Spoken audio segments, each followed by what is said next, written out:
Hey guys, so this happened last summer when me and my buddy Jake decided to backpack through this super remote part of the Adirondacks. No cell service, no ranger stations, just us, a tent, and a real bad sense of direction. The first night was fine. We roasted hot dogs, joked about Bigfoot, classic camp stuff. But around 2 a.m. I woke up to this scratching, like something was dragging claws slowly down the side of the tent. Jake was snoring, so I shook him awake and we both just froze. Then we heard it, breathing, wet, gurgly, right outside the zipper. Jake grabbed his hunting knife, unzipped the tent, and nothing. Pitch black, not even crickets. We laughed it off, called each other wimps, and went back to sleep. But the next morning, there were these deep gouges in the dirt around our tent, like something with massive claws had circled us all night. We packed up and hiked out fast. Still don't know what it was, but I'll tell you this. Jake accidentally left his knife stuck in a tree halfway down the trail.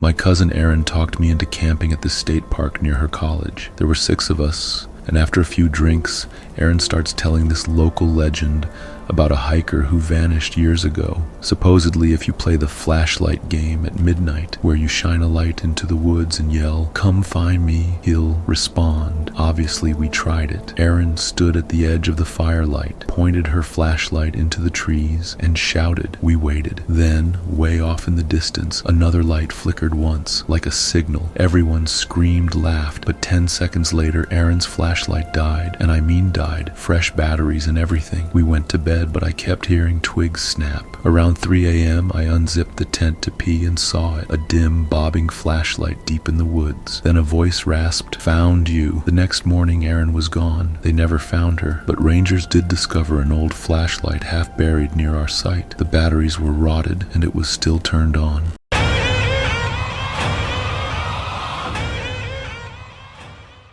Last one, I swear. 2 years ago, I went solo camping in the Rockies. On day 3, I got lost and stumbled onto this crumbling cabin. Looked abandoned for decades, but inside, there were photos everywhere. All of the same family, dad, mom, 2 kids, but their faces were scratched out. Creepy, right? I decided to stay the night. It was a bad idea. Around midnight, I heard footsteps on the porch, heavy like boots, then knocking. Bang, bang, bang. I didn't move. Then the doorknob rattled and this voice whispered, "You're in our spot." I bolted out the back window, tripped into the river, and basically tumbled downhill till I found a trail. But when I glanced back, I saw 4 figures standing in the cabin's doorway, all holding hands, all headless. I still have nightmares about those photos, because later I realized the mom in the pictures was wearing the exact same flannel I'd had on that night.